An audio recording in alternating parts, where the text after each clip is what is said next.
Good afternoon, everyone. Welcome. Isn't this space beautiful? Lovely. Love this space. I am Kathy Hollinger. For those of you who I have not had an opportunity to meet, I am the CEO of the Greater Washington Partnership. And for those of you who do not know what the partnership is, we are an alliance of the region's leading employers, leading and largest employers, I will say, stretching from Baltimore through to Richmond. And we are a table of leaders, cross-sector, who are all committed to driving economic growth inclusively here in this region. And the partnership, our work is divided yet integrated in three bodies of work. We are very much focused on, and our leaders at the table are focused on, regional mobility and infrastructure, skills and talent, which is a big part of why we are here today, and inclusive economic growth. These are three issues that our table of leading employers feel are critical to drive growth and prosperity in this region and ensure that we have the ability to compete on a global stage. So while the partnership was formed a little shy of 10 years ago, the same vulnerabilities that we had in terms of not necessarily the most modern transportation and infrastructure and the need to ensure we have it reliably was the idea that we have great assets here, but if we are vulnerable in these three areas, we are not going to be able to drive the kind of growth that keeps us competitive, but also allows us to grow in an intentional and inclusive way. As you may know from this series, I want to introduce a couple people who are here who really lead our skills and talent work. And while my glasses help me read what's on the paper, I never can see anything that's happening in the audience. So that is my own issue that I will deal with. But I want to, our work is incredibly robust. It is always aligned with what the demands are for our private sector employers and organizations, with educators across the region, and with our public partners across all three jurisdictions. The work is led by Emily West, who I think is in the room. Oh, wow. Yeah, that was bad. So the whole close-up is not even, that was like, that doesn't work. Emily West, and then I would like to note Kim and Jaime, who are both on her team. Kim, I see you there in red, and Jaime, I do not see you at all, but hopefully he might be outside.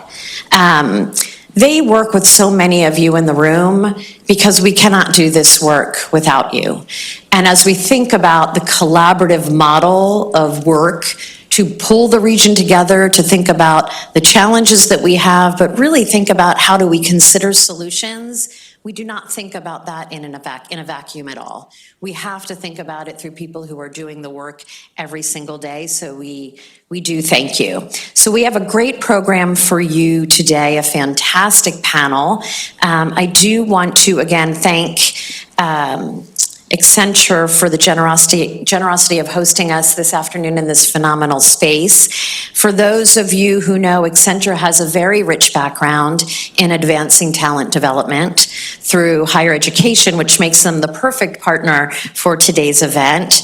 They have done tremendous work in this space, studied demographic trends in education for years, surveyed thousands of learners to understand their priorities and preferences, and supported over 300 institutions as they work to improve the student experience through digital transformation. So if I could just welcome David Metnick to offer some remarks and thank him again for welcoming us to this beautiful space. I'd love to have you come up. Well, thank you, Kathy. I actually have the exact opposite issue. First and foremost, welcome to Accenture. This is our newest addition to the Accenture offices. Please make this place your home. It was created for the community. It was created for moments like this that matter in our community. and it's intended to lift up those who need a place to have meetings such as these. I've been fortunate to spend most of my career here. It's nearly 24 years, focused on almost exclusively in and around education and skilling. It is great to see so many friends here today. I actually just looked at you, Kevin. I looked at Glenn earlier, Janet, so many other folks, Deputy Mayor Kin, and it's amazing how GWP consistently brings together so many friends who both knew and have been around this for a while, solving some of the most important challenges in our community, particularly in and around education. Here at Accenture, a quick commercial, which certainly is part of this dialogue. Right now, 50% of our roles, Brandon, in the U.S. aren't requiring a four-year degree. So 50% of our roles in the U.S. and 20% of our entry-level hires in North America last year actually came out of our apprenticeship program. So it's certainly changing the dynamic and the way that David Metnick, a kid in the 90s who came out of GW, starts their career. And so yeah, it's an interesting time, and it's certainly a time where it only puts more focus on these three individuals who are incredible leaders in our community and the institutions that we all need to live around, work, and serve in so many ways. So with that, I turn it back to Kathy. I'm very excited for this panel, for Brendan, and this conversation, and thank you for spending the evening with us. Thank you. I was worried about the mics. So I was just speaking to our panelists a little bit earlier. The partnership first launched the Future of Talent series in 2021.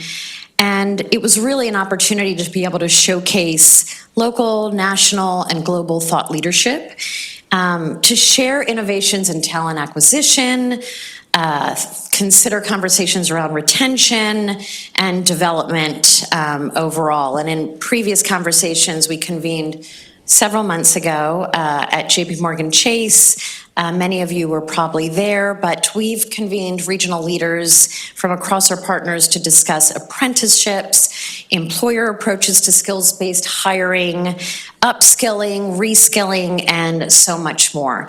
Today, and in this series, we are going to focus on a critical source of talent, or regions, colleges, and universities, and the students at the region's post-secondary institutions represent the workforce of tomorrow and the leaders at our colleges and universities who are working across sectors to ensure that they are equipped with the skill set that allow them to thrive, hopefully keep them here in this region, hopefully place them at the many employers who are at our table to ensure they are positioned for success and that the region is as well. Before I kick it off to our dynamic panel, I do want to talk and welcome our dedicated leader and partner in our work in our wonderful regional ecosystem,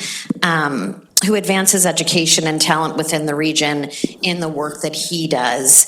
Andrew Flagel, who is the president and CEO of the Consortium of Universities, is here with us today. He leads an association of 18 member institutions and 4 affiliate organizations who work to foster collaboration for higher education across the region.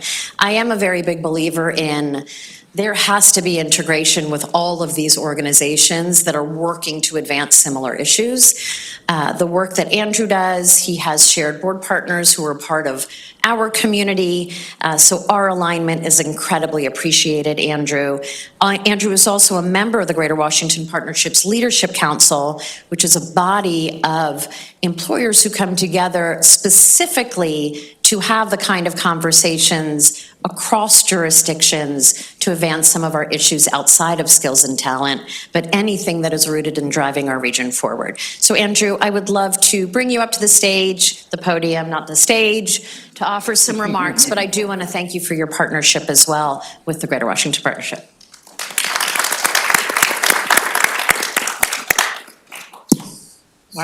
Apparently, I should have worn glasses. I feel I missed out. Well, thank you, Kathy. I am so grateful.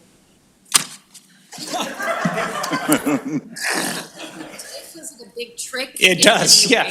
I am so grateful to be part of the Greater Washington Partnership, and particularly for your leadership across our region. It really is a pleasure to work with you. I am delighted at Kathy's invitation to have the opportunity to share with you a preview of our about to be released Economic Impact Report. The message is not surprising. Great regions have great colleges and universities, and our region is certainly no exception. As you will hear from your panelists today, I believe we lead the world in innovating models for workforce development that fuel business growth and financial opportunity. Our institutions are mission-driven nonprofit anchors of economic, cultural, and community activity. They attract business, retain talent, foster innovation, deliver essential community services, and revitalize neighborhoods.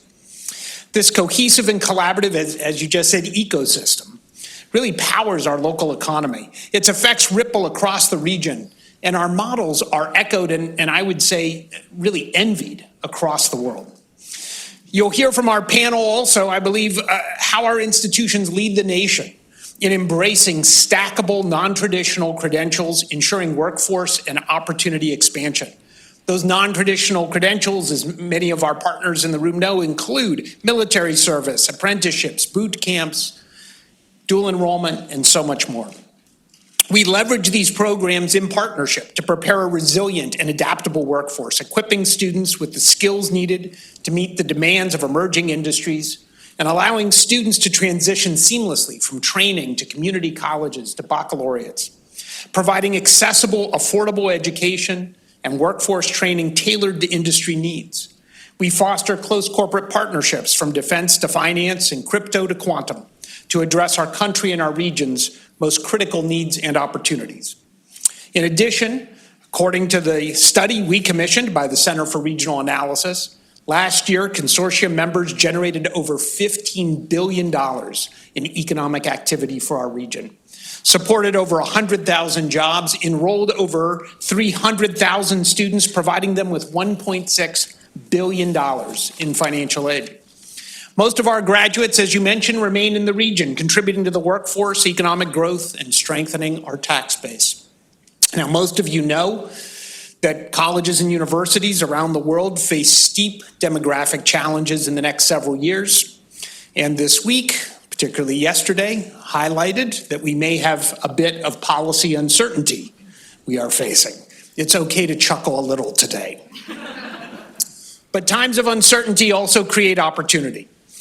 Working together, we can coalesce regionally to maximize our share of corporate and federal research and innovation investment opportunities. We can expand marketing collaboration to recruit and retain our best talent, to expand tourism, even marketing to the thousands of prospective students visiting campuses every year, and to attract more national conferences and events. We can even, as Mark and I were discussing earlier, leverage college sports and arts to parallel the economic impact of our professional teams and venues.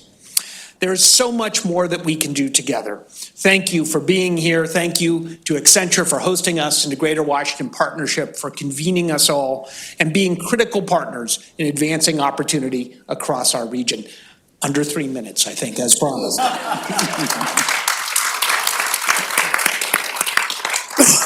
Andrew, we do look forward to taking a deeper dive of that study when it is officially released, and we will make sure that we amplify and share appropriately. So thank you. So we've invited 3 transformational leaders to be on this panel today. They are representing 3 local institutions, and together their institutions educate nearly 80,000 learners right here in our region. Over the course of the discussion, you'll hear about their efforts to engage with employers and community stakeholders, and most importantly, enhance student career readiness.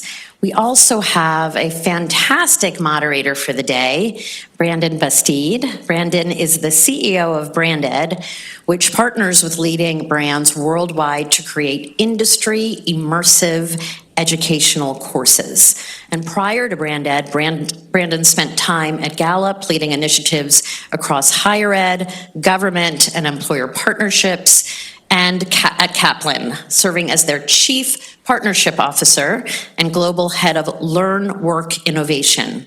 He's also an advocate for internships and a top voice on LinkedIn, where you can find more of his insights as a thought leader in the education and workforce development space. And if you're lucky, you might make it on his LinkedIn page with a photo today. So thank you so much, Brandon, for being with us. We know that you are here in the region, but you are often traveling, so appreciate you being here and leading this really important conversation. I'm going to turn it over to you. And do you all have your mics? Yes. Great.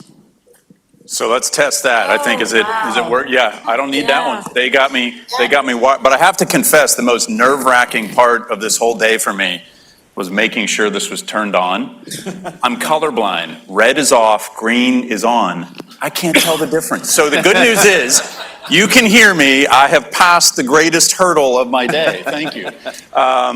And certainly, Kathy, David, Andrew, thanks for the incredible leadership that you guys have provided for a long time. It's an honor to be in the room with you and with our esteemed panelists. I'm going to cover a few questions with each of them around three categories, right? Partnerships that they have built with industry, partnerships that they have built with other educational institutions, and partnerships that they've built with the public sector. So I just wanted to frame that very quickly. But before we dive in, I just want to, quickly give them each 1 to 2 minutes to say more about you. So first of all, Dr. Ann Kress, who president of Northern Virginia Community College, just tell us a little bit more about you beyond that. I exist nowhere outside of Nova. So just in case you don't know anything about Nova, we have 6 campuses, about 73,000 students just across the river. I've been at Nova since January of 20, had the luck of joining just a couple months before the pandemic.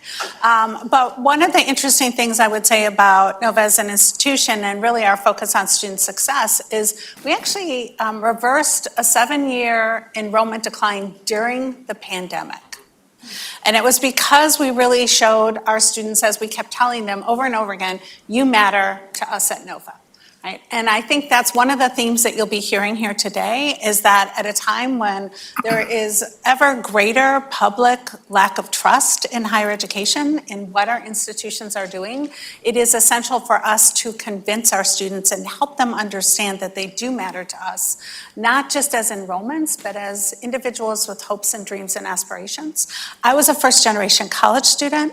I often tell people, I went to the University of Florida because they sent me a letter. I was a national merit finalist. They sent me a letter and said, hey, if you'll commit to us, we'll give you a scholarship.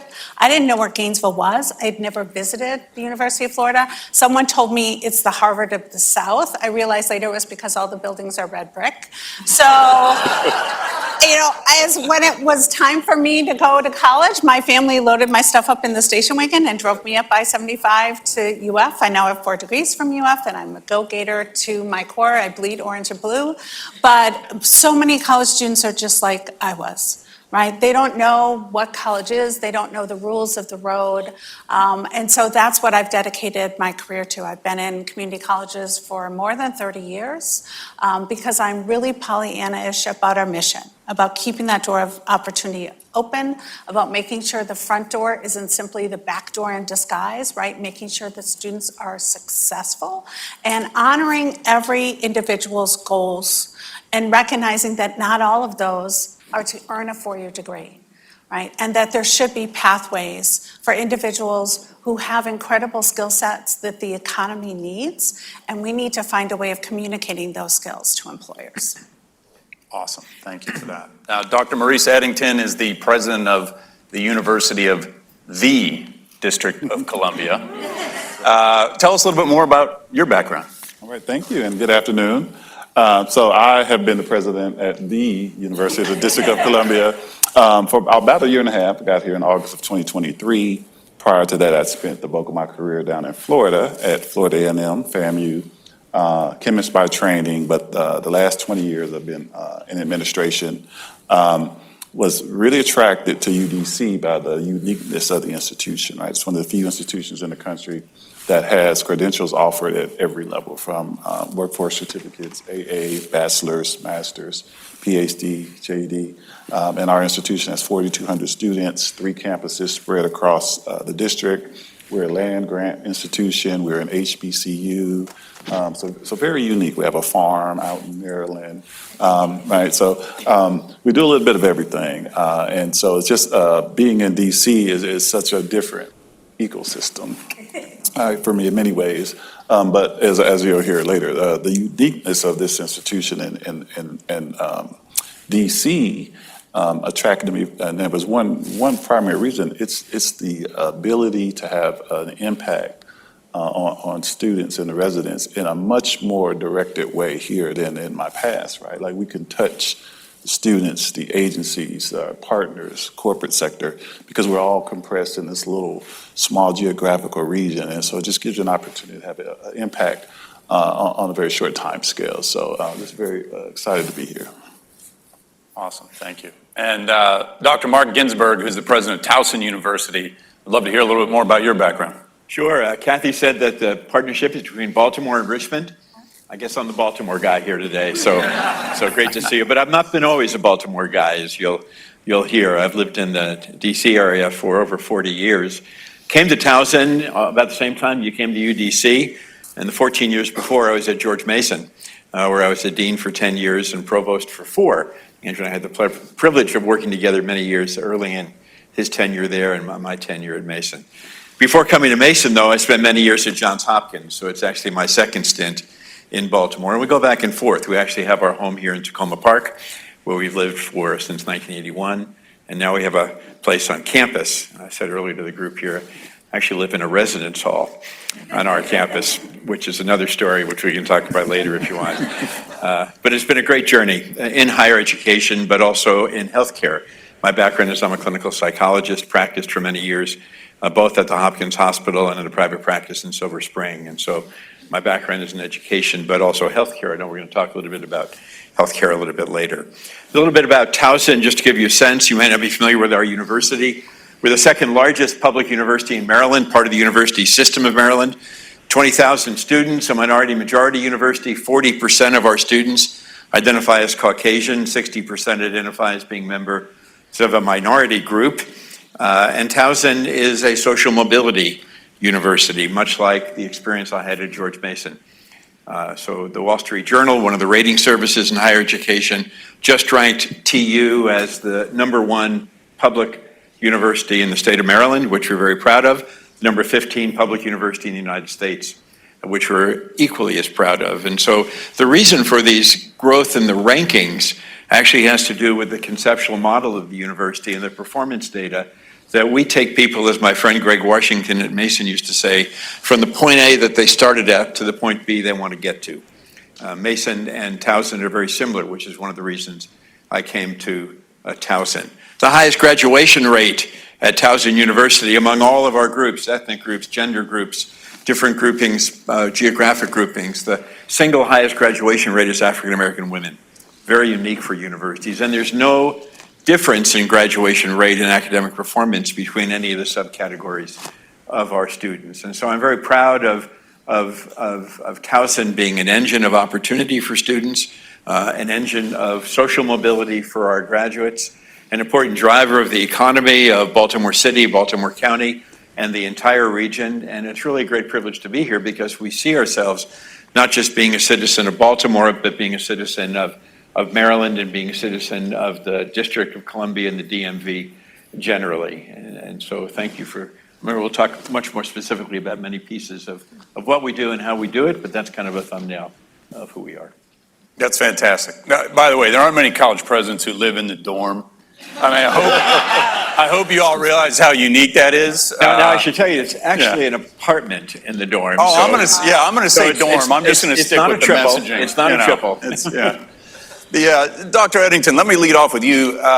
You're fresh off of publishing the new 5-year strategic plan for UDC, and a big component of that is the vision for being the engine of workforce development and economic mobility for the district. Can you just tell us a little bit about what's in there? Oh, yeah, thank you. Yeah, so, as a new president, right, I'm very fortunate that in the first year, we were able to complete a 5-year plan, and it's not focused on incremental improvement, right? It's really designed to foster institutional transformation. And I use this term a lot, reimagine, right? So reimagine the whole institution and reimagine how we serve the students and the district's needs. And so we have this tag in there. It says, like, our vision is to be DC's workforce and economic mobility engine, right? Because we're the only public institution in DC. Our mission is to address the needs of DC. And then we have such close relationships with the DC agencies, school system, nonprofits, and the business sector, because we're all compressed, right, in the small geographic region. And so we came up with this vision that says, we do workforce development, right? We have education and training programs, but we do it in a way that's done by 100 other organizations in the city. Why don't we try to do it a little bit differently, right? So why don't we lean into the part of our identity that's higher ed and do things that the other organizations can't do? And it looks like having strong partnerships, right, with a lot of the people in this room. I see a lot of our current and future partners sitting in here, but being aggressive about leveraging those partnership opportunities with the business sector, with the government sector, with the nonprofit sector, and with the K-12 sector. And then it also means having a philosophical approach that says UDC should be and wants to be a thought partner and a thought leader with these organizations. And so part of that vision, it says we should really be a close partner in helping to address the district's needs, whether that's through education, research, public policy, economic mobility. And so when you go through the plan, you see the blueprint, right? 5 years from now, we should have the type of partnerships and relationships where we're the go-to, right, for workforce training within the city, right? And so that's working with our partners again in the mayor's office to say, you know what, we can do this differently and have a greater impact, right? And so, I use that word driver because we want to be the driver, the engine for DC and its residents in this workforce space. Yeah, and look, I know we'll talk about it more later, but a big part of that is thinking about both the degree and non-degree offerings that the institutions provide. I know all three of you are doing some dynamic work there. Dr. Kress, NOVA has been known for a while for really homing in on regional workforce needs, using the demand data from regional employers, creating very innovative programs like a new associate's degree in cloud computing as an example. Tell us how you guys have built a bit of a science around that regional workforce alignment. Sure, and we've got some of the great people here who actually do the work. I'm the president, I just talk about the work. So, one of the things that NOVA did a few years ago was we looked at our program advisory boards, right? Because it really does start with getting the pulse of industry, as Greater Washington Partnership knows so well, right? And we looked at our program advisory boards and really started to ask ourselves, are these individuals who are really hiring our students? And in some cases, they weren't. And so we weren't that sure then why we were taking their input into what our programs should look like. So we actually redesigned the way that we construct our program advisory boards. And we've got somebody here, I think, who is one of the recruiters for those boards. Because what we really want is for our industry partners to tell us what they need today, and even more importantly, what they're going to need tomorrow. Right? Because we want our students to walk out into an economy where their skill sets are valued. So it starts with that. So we have those for every one of our career pathways and even for our transfer programs. I will say at Nova, just because of the industries in the region, we really do focus on IT, healthcare, and increasingly the trades. Right? And so we've got that. We've also got an entire group that looks at labor market intelligence. So they're actually using all of the tools, right, that folks may subscribe to but maybe don't use completely, and using that to mine the data to give us a sense of where those openings are, what are those skill sets that are attached to those openings, how can we embed those in our programs, and even more importantly, what are the number of openings that are likely to be there, so we know how to gauge the size of our programs. What are they likely to pay? And what credential is required? Is it a short-term credential that we could offer through Fast Forward? So that's a Virginia program that does subsidize industry-recognized credentials. Those are credentials that are delivered in 4 months or less, and there are some provisos around our ability to offer those credentials. One is that there needs to be a hireable credential in the region. So I can't say to somebody, oh, move to Baltimore and they'll hire you. It needs to be a job in Northern Virginia. You need to actually hire for that credential, so it can't just be a nice to have, it needs to be a need to have. And then the other thing is that it needs to realize wage gains. So for the individuals who participate in that program for Northern Virginia, 4 months or less, wage gains of more than 70%. Now, I'm not going to lie to you. These are not people who are going from making, $70,000 to $140,000, right? These are usually individuals who are going from maybe making $13,000 to $20,000 a year and getting that first credential that gets them a job, that gets them health care, that gets them benefits, and then we can leverage that credential into more college coursework. So we use that labor market information to drive an understanding, is this an associate's or is it a pathway that might lead to George Mason or to another university? So we want to make sure that those paths are laid out there. But all of this is data-driven. And then we partner, for example, with the Northern Virginia Chamber on the workforce index for all of Northern Virginia, surveying employers. We bring in panels of employers. I've got a future of work advisory committee that's really looking out on the horizon for us, helps us to understand what are the new credentials we should be bringing on. We'll be bringing on an AI credential for incumbent workers, because most of the folks who are going to be working with AI, they're not developing AI applications, they're using them, but they don't have the skill set to integrate that into their daily work. How can we help with that for incumbent workers? So that's really what we're looking at. We're looking at this holistically because our key driver, right, our mission is that we're transforming the lives of our students and advancing opportunity in our community. And if we can't say that this career pathway, this short-term credential, this associate's degree, this bachelor's degree is going to lead you to wage gains in the future and a job that you can get in Northern Virginia, we're not doing our job. What you just said makes way too much sense. And, you sit here and it's like, yeah, labor market intelligence, advisory boards, right? You're like, yeah. Most universities are not doing this. And it's part of the great critique of higher education, right? Because what also goes with that is being nimble and responsive. Again, not typically words that we use to describe higher education. So the models are out there. The leaders are out there. It's a matter of how do we get others to follow in greater numbers. But congratulations with all the incredible work you guys are doing. Dr. Ginsberg, you guys are the largest trainer of healthcare professionals In Maryland. in Maryland. That's right. It's a highly regulated industry. You need lots of partnerships to do that. It is not easy to scale it. Can you tell us a bit of the magic of how you're building partnerships that help you grow those programs? Well, it starts, I think, with the conceptual framework, and Ann just talked about it and you reinforced it. I have this belief that every great university is great partly because they're intimately and integratively connected to their community.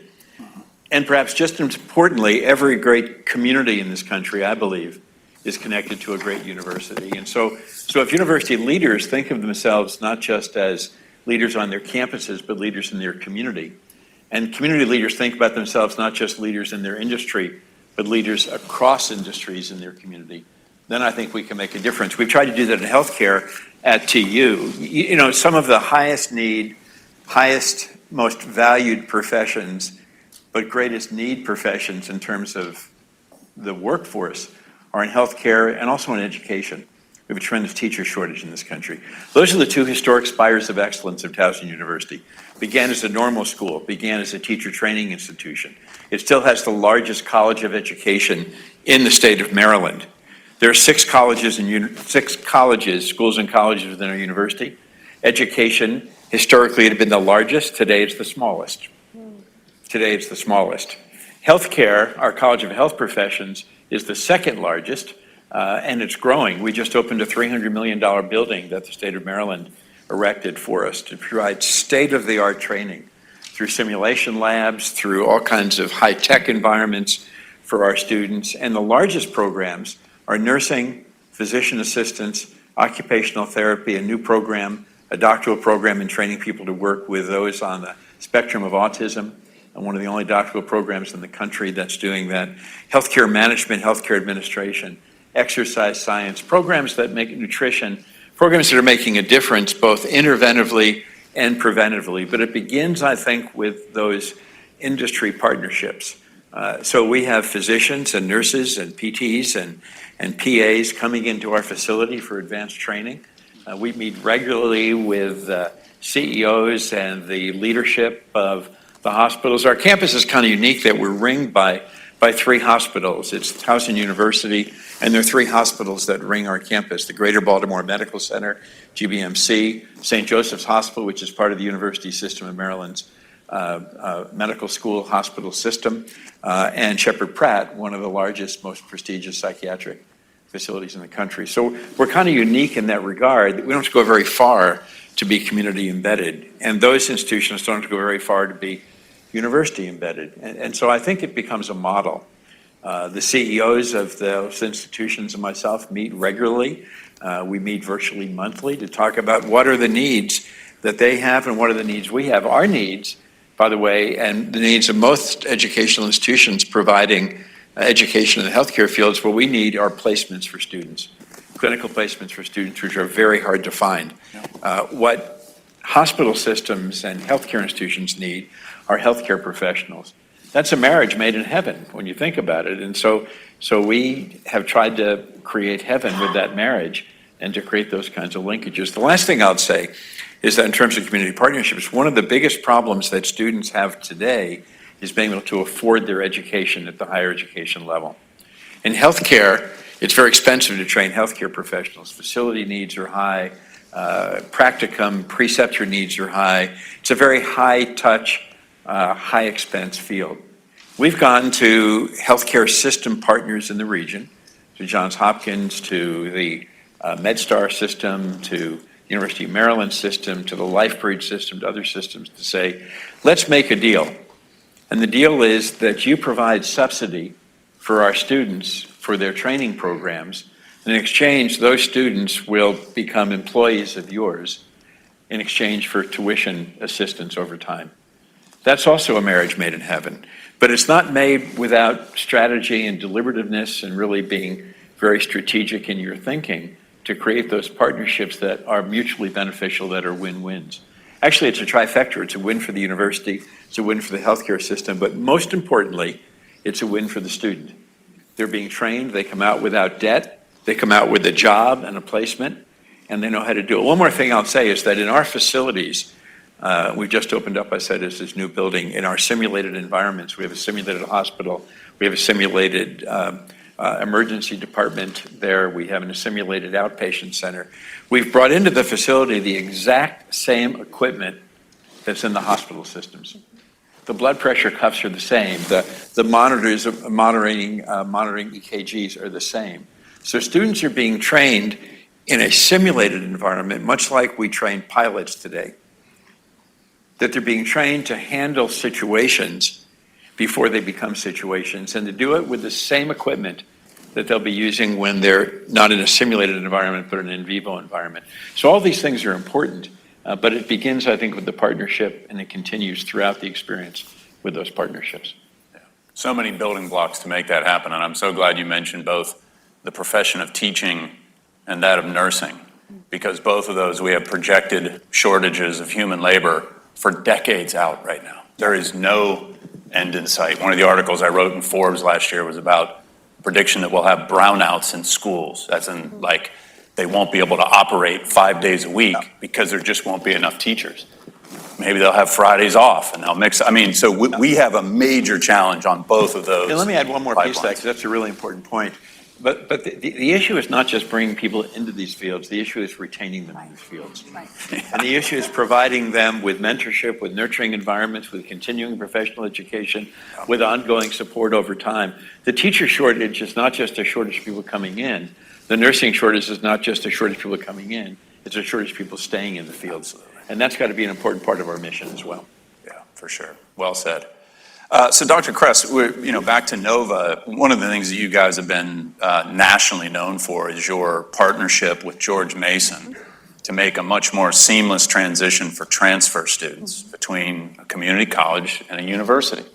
Yet another innovative idea. But others aren't really doing it. You guys have had, I think the last I saw, there was something like 10,000, I mean, I don't have updated numbers, 10,000 students who have gone, 1 million students. But this is an incredible program. You've been doing it a while. Tell us how you're making it happen. And I would just love your comment on why aren't others doing it? It's a critical issue, and transfer isn't something we talk about often enough.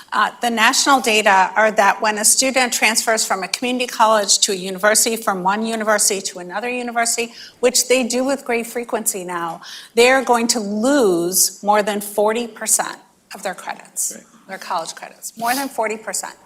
Money they've spent, time they've spent.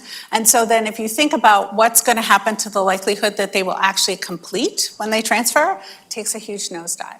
So full credit to my predecessor, Scott Rawls, to Greg Washington at Mason's predecessor, Angel Cabrera. There was already a good transfer partnership between NOVA and Mason. It follows the lines of every community college university transfer partnership. Your great transfer partner is CCBC, right? Because it's proximity. So if you look at NOVA, we're 6 miles from George Mason. So, I'm not going to leave town, I'm going to go to the nearby university. So it was already okay, but they came together and they thought, all right, well, how could we make this better? And let's focus around some key goals. One is that we want to make it as seamless as possible.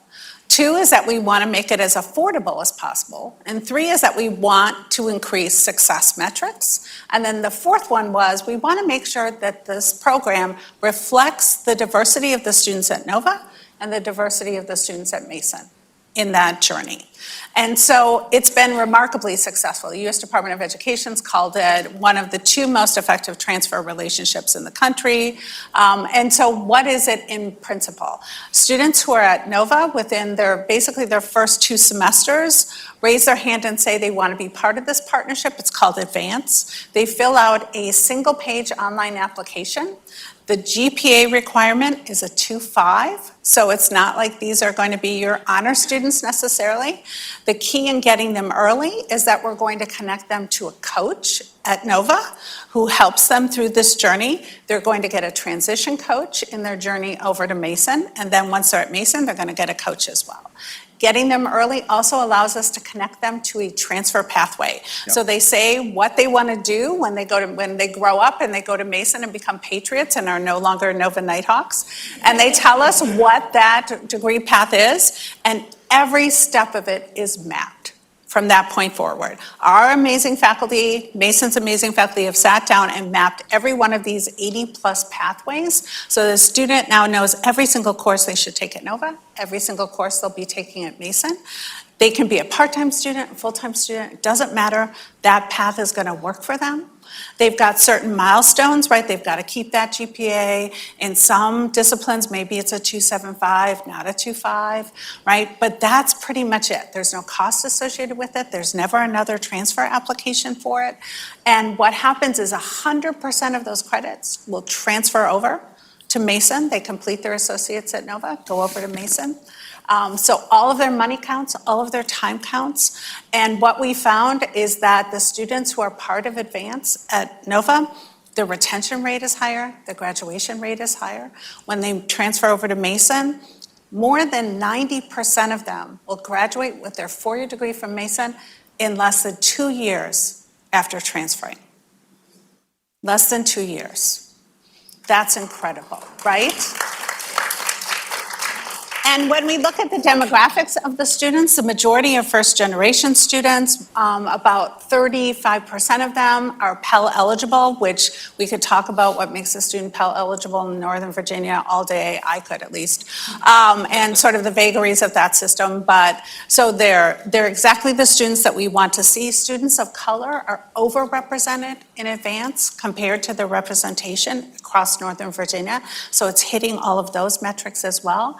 And students are learning through this process. The #1 transfer program is in information technology. Another #1 transfer program is in business. And then the third might surprise you, it's history or sociology. But why is that? It's because they all want to go to Mason's Law School, right? So they'll tell you straight up what they're doing. But this program is incredibly successful. Now, why isn't everyone doing this? It takes work, and it takes work to sustain this. So this program has sustained through multiple leaders. It has sustained now because it's part of our DNA. We bring our faculty and staff together twice every single year, once on our campus, once on Mason's campus. Our students are Nighthawk patriots from day one, so they see themselves as university students. But it takes tending, it takes minding, it takes an investment of resources, both money and also talent. And so, I always say, there are show ponies and there are workhorses. This is a workhorse program, right? It shows really well, the data is amazing, but it's only because people have been working so hard at it and are so dedicated to it. So I'm beyond pleased that we've been able to keep this going. And I know that Towson now is looking at replicating it in Maryland. We've hosted so many universities. Mason and Nova have hosted universities and community college partners. None of them have taken off the way that our partnership has taken off, but it really is a commitment at every level. And it speaks so much about the folks at Nova and the folks at Mason that have kept this going. Yeah, look, you said a couple things that I just want to underline for the audience, right? Because it gets to a little bit of the ugly underbelly and the opaque parts of higher education. One is you talked about clearly defined pathways for students. Like, I want to do this. Give me the shortest distance, the most efficient path from A to Z. Don't distract me with 92 electives that may or may not count towards a degree, right? I mean, there's a real serious pathway that helps those students along. And the other one is one institution not accepting credits from another. Because why? We do it differently here, or we do it better here. I mean, that's a silly thing that's happening in higher ed. I think there's 3,000 intro to psych courses offered in the United States. Why wouldn't a student who takes intro to psych at University A be given credit at University B?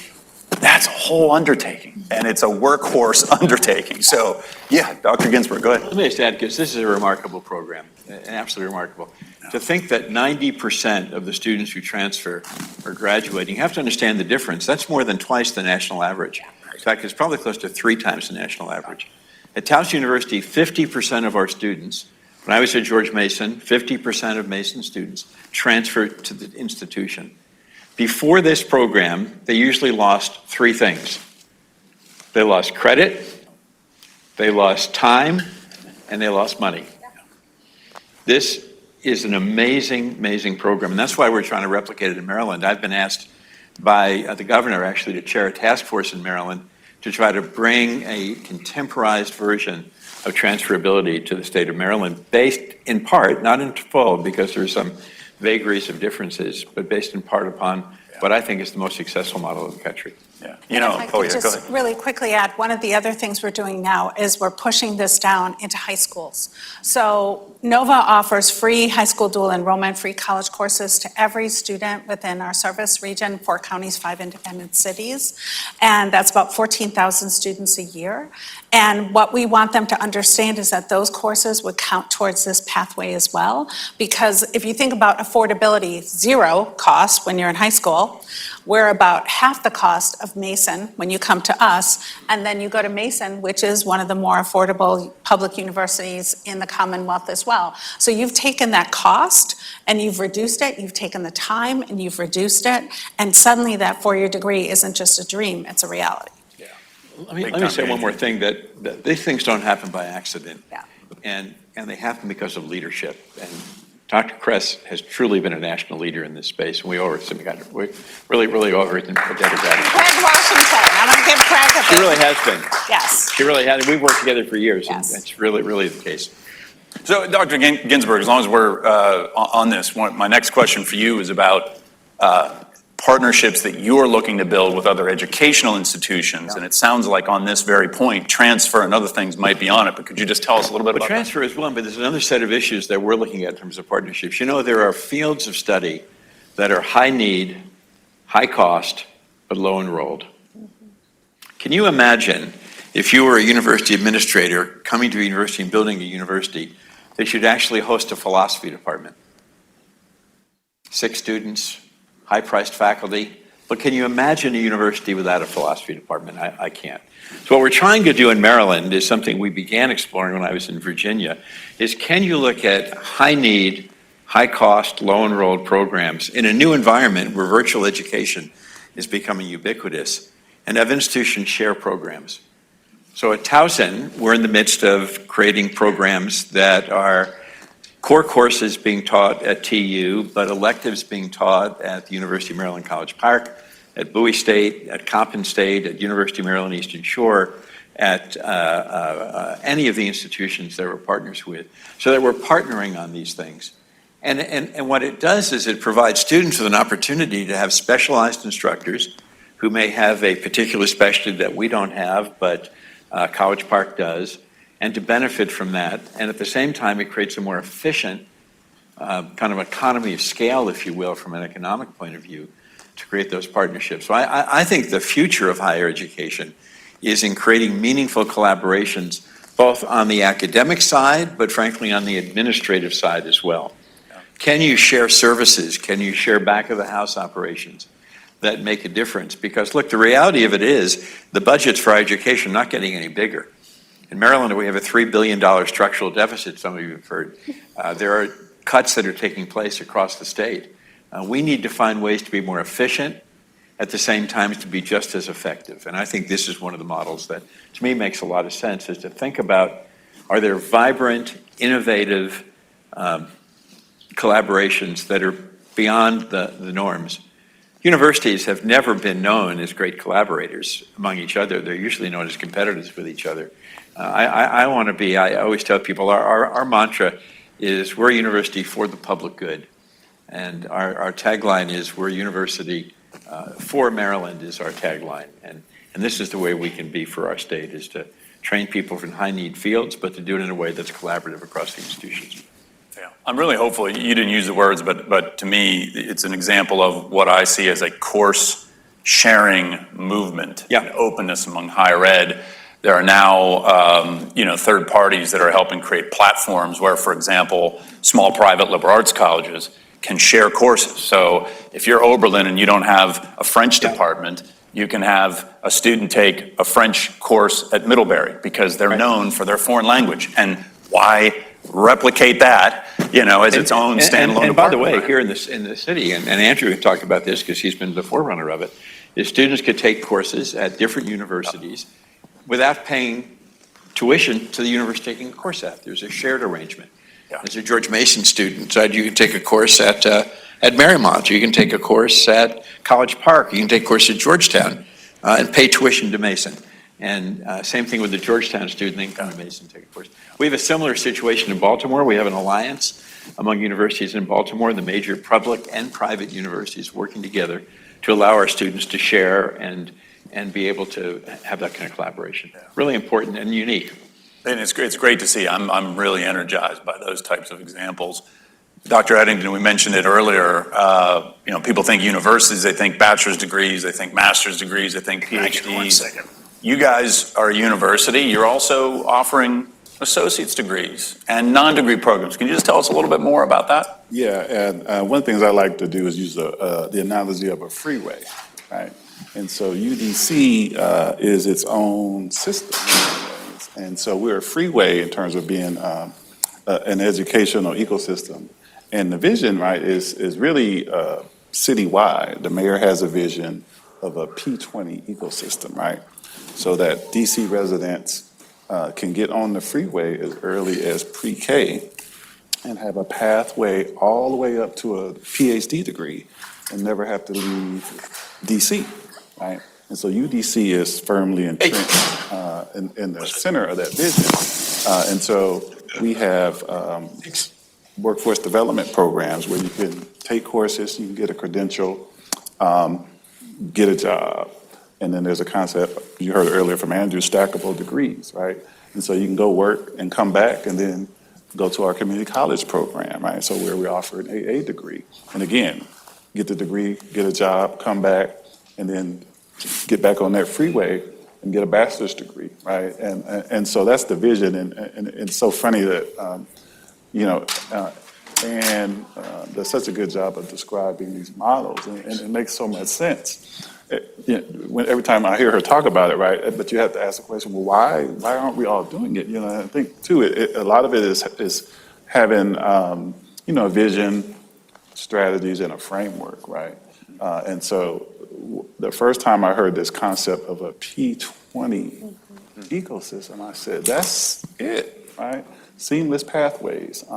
And so that AA degree program is one of the linchpins to help us have seamless pathways, right? And so we're working very closely with our K-12, like particularly high schools, and partnering with the district around early college, advanced technical center, and providing instruction to high school students. And then the program just started last year, and we're already seeing those students matriculate to UDC in our computer science programs, and they're ahead of the curve because they've gotten college credit. And so to your point and question, the AA degree program at a university gives us a leg up on being able to have the type of impact by providing just more on-ramps to that educational freeway. The P20 ecosystem vision, you touched on dual enrollment a little bit more. I just want to thank you. 5-minute warning. I knew it was coming. I was sensing it. The back of the neck was tingling. I'm like, oh, there it is. And by the way, we are going to leave 10 minutes for Q&A. So that's your prompt to think about a good question for the panel.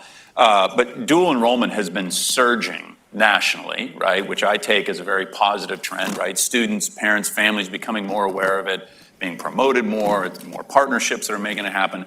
The other thing that is promising is prior learning assessment, right? So for those of you who are unfamiliar with it, it's, how do you recognize academic credit from somebody's prior work experience? And one of the most productive applications of that are folks that come out of the military, where they have had very clear training that can be clearly articulated into credit, and you can accelerate very quickly into an associate's degree, bachelor's degree. Any quick comments on, just dual enrollment and prior learning assessment in terms of where you're sitting with that? Maybe Ann first, yeah. Sure. First, the Virginia Community College System was really a leader in taking all the military occupational specialties, those MOSs, and then turning them into college credits. And so it's called Credits to Careers, really recognizing and honoring the work that had occurred with our armed services. Then the other thing I will mention is all of the industry recognized credentials that I described that come out of our Fast Forward program, we turn those into college credits. So it's not that this is a wrong door or a door that leads to a hallway that doesn't go anywhere. Every door leads to the next door. So I think that is really critical to the future of higher education, right? That you've got to honor that learning, whether it's transfer or credit for prior learning. We have an entire part of the college that's looking at credit for prior learning. We've done this for quite some time.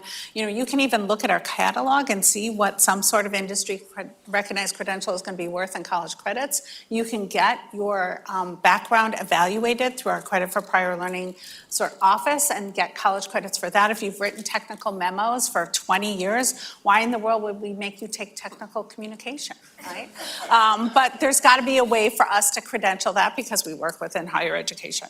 So I do think this is really, really critical. The other thing that I think I just want to throw out there, because we're doing some work on this right now, is re-engaging your stop-out students. You mentioned the students who stop out and come back, stop out and come back. The students who actually stop out and come back It's this big compared to what the ratio is. So we're working with Inside Track, a function of Strata Education Network, to really re-engage our students, and we tried a pilot in fall, and it was incredibly promising. We're running about 7,500 recent stopouts, 18 months or less, who are within 18 credits of graduating from Nova, and the first thing our coaches have heard from every one of those students is, wow, thank you for reaching out. I didn't think anyone cared.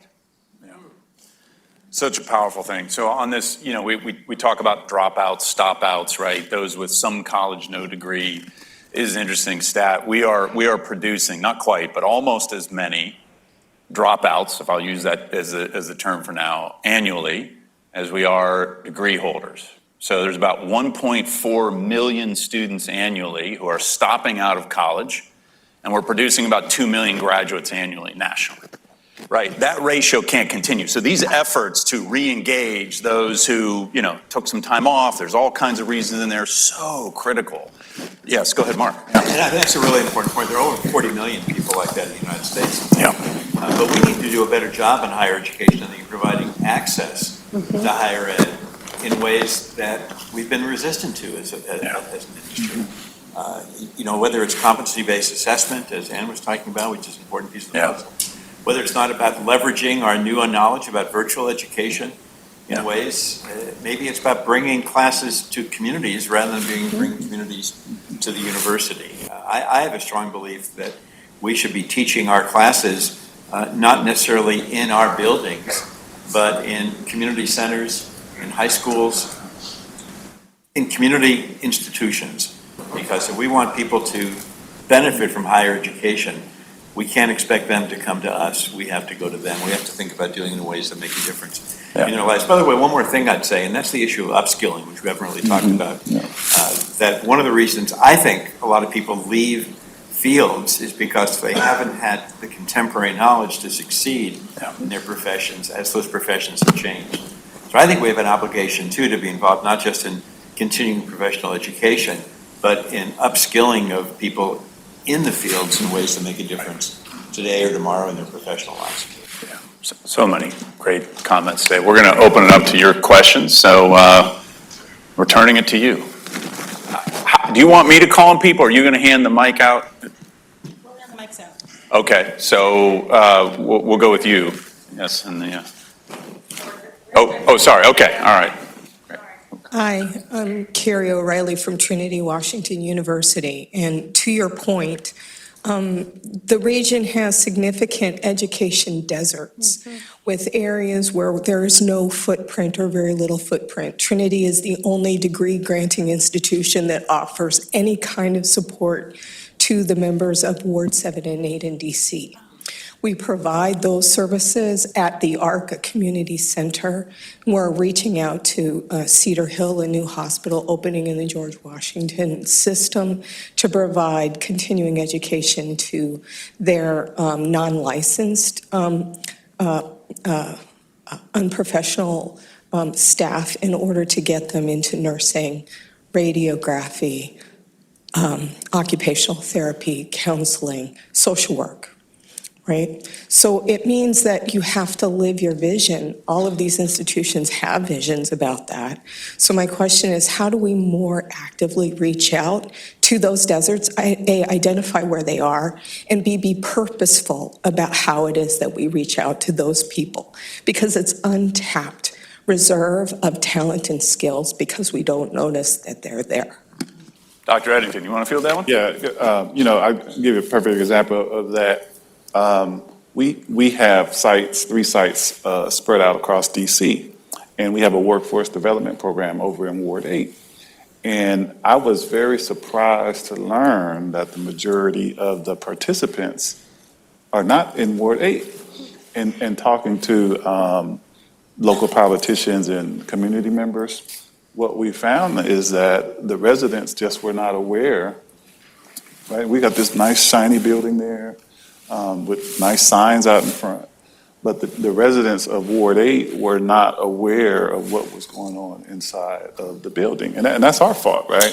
And so partly to your point, I think it's us as institutions being much more aggressive about engagement, increasing awareness of opportunities, and then also being very strategic about tailoring the programmatic areas of focus to the needs and opportunities, right?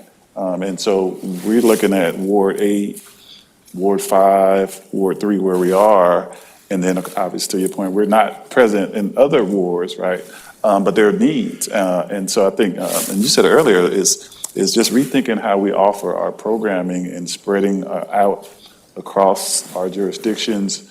But it's that promotion, I think, is really making residents aware of what's available to them and then providing opportunities for them to take advantage of it. So we provide free education. This was another reason why I was shocked. The cost to get a credential through our workforce development program is free. I said it's free, it's here, but people from other parts of the city are taking advantage of the opportunity, right? So again, that's on us to do a better job of promotion, increasing awareness. Brandon, we'll let you call on people. Okay, well, you had your hand up first, so, and then I'll go there and then back over. Who had their hand over? That was you. Okay, the front row. I won't miss the front row. Hi, Griselda Macias with New Futures, a local nonprofit in DC.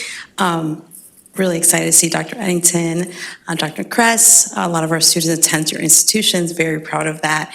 One of the things that I'm interested in learning about how you are engaging with employers around the expectations or standards that they have in hiring. I think we live in a city that's very competitive, that has a number of other private universities, so talent, there's an abundance of talent. How do you work with employers to help them understand how our local talent, our young people of color in DC, born and or raised here or both, are just as qualified and talented, especially as they're gaining workforce credentials or associate degrees and, potentially continue their education, but they are just as skillful and talented? It's a great question. I love going into rooms where they're saying there's such a talent shortage. And I'm like, dude, I have 73,000 students at my college. So some of them take 10%. They've got to be folks who you want to hire. So a part of what we've recognized, though, 70% of our students are part-time students. Right. So they have jobs. They know how to get jobs. They're probably, if you took an Uber, some of them probably drove you here, right? But the challenge that they have is that they are often outside of networks and they don't know folks who have careers.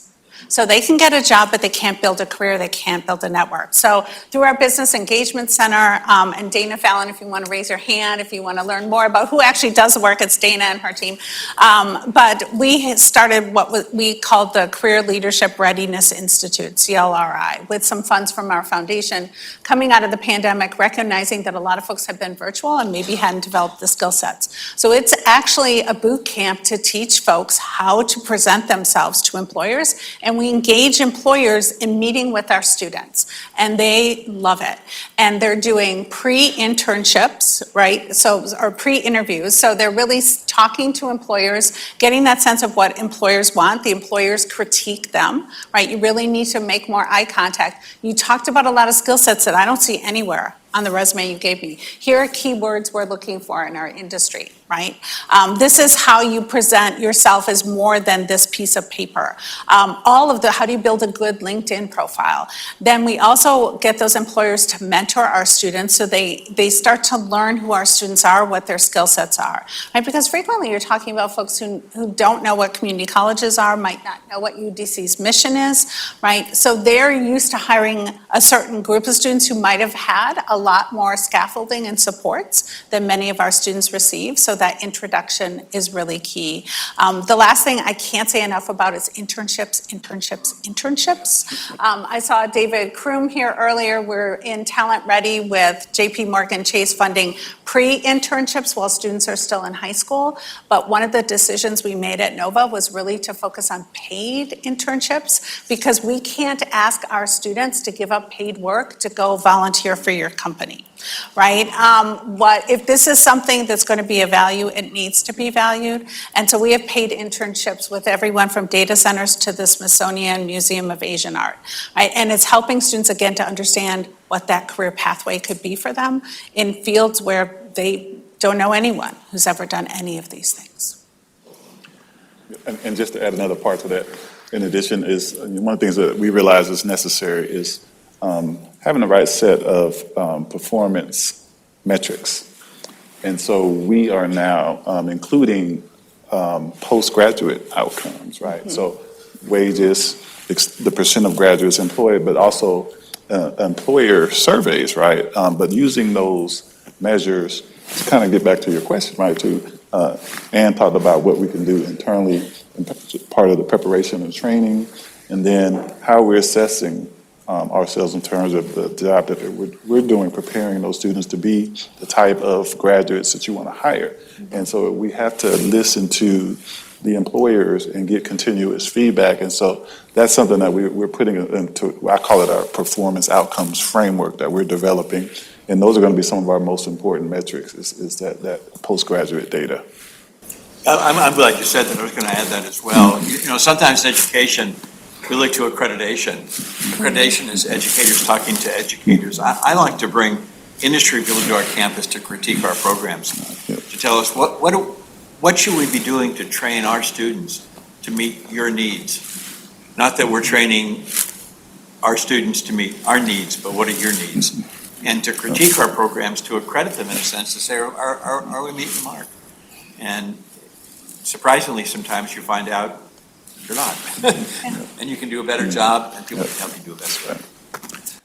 I now have the unenviable job of, you're going to give me 3 more minutes? That's like bonus time. I feel like we just unlocked a whole new level. All right, so you were up, and then we'll see if we can get 2 quick ones in. So thanks for the extra time, man. Hi, good afternoon. So my question is kind of along the same part of employers. So Dr. Ginsberg, nice to see you. You were my provost, and we've been starting our partnership with you all. So specifically, I'm an honor psychologist, but my focus, I work in the federal government, and I manage our early career development programs. Specifically, my job is to do university outreach and program development, and onboard our students into our programs and create those partnerships and all those wonderful things. So kind of going along with Dr.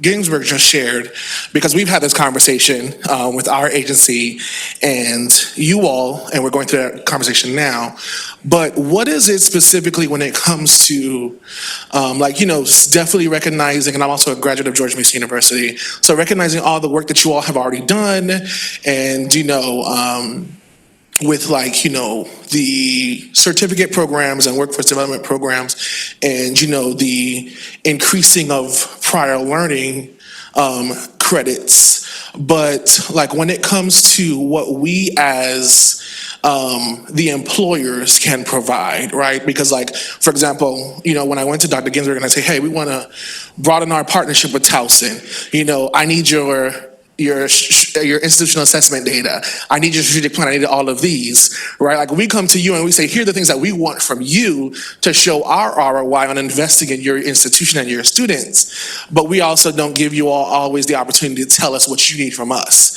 So that example he gave, he was literally like, I need you all to come and tell me, is my program working for your students, right? So what is the things that you need from us? As there are people like me throughout the other agencies and colleagues of mine where we meet internally and we say, okay, we want to make sure that we're meeting you where you're at because we have high requirements of you. So what are those things that you need of us to make sure that we're upholding our end of the bargain as your strategic partners?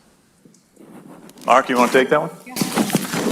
I think it's really all about that interface between the relationship of what we do and what you need and what you need and what we do, and continually kind of assess with each other and to benchmark with each other, not against each other.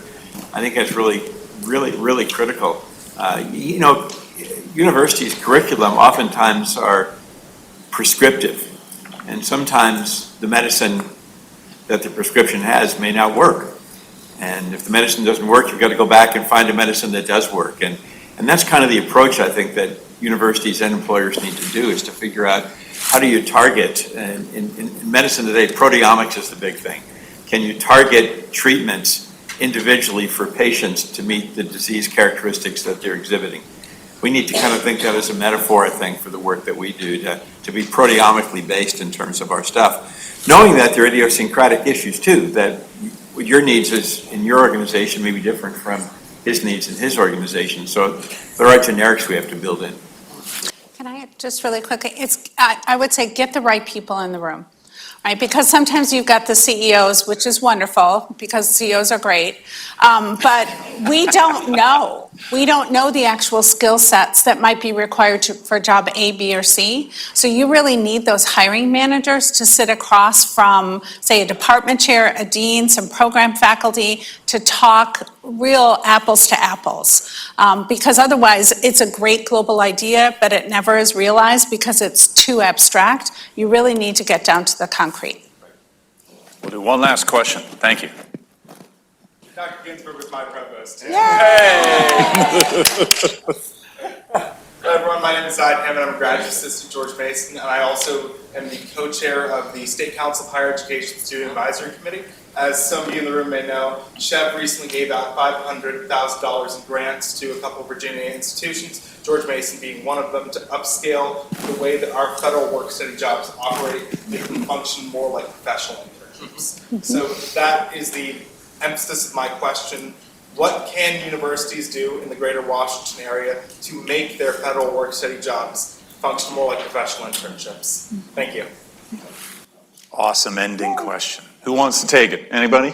Yeah, well, I think you gave us the answer. You know, I think it's being nimble and responsive to the needs, right? And not sticking with the traditional approach, right? I think that's a common thing I think we heard today about higher ed institutions. If we pay attention and respond to what we're seeing and hearing, and if the model's not working, if the employers are telling us that we're producing talent that's not at the level that's needed, if the students are telling us that the type of job opportunities and wages are not where they want, or they're having challenges with staying in the field, we have to be nimble, I think. And so I think listening and responding, and as institutions, being able to pivot, right? Like that's something that's hard for universities to do.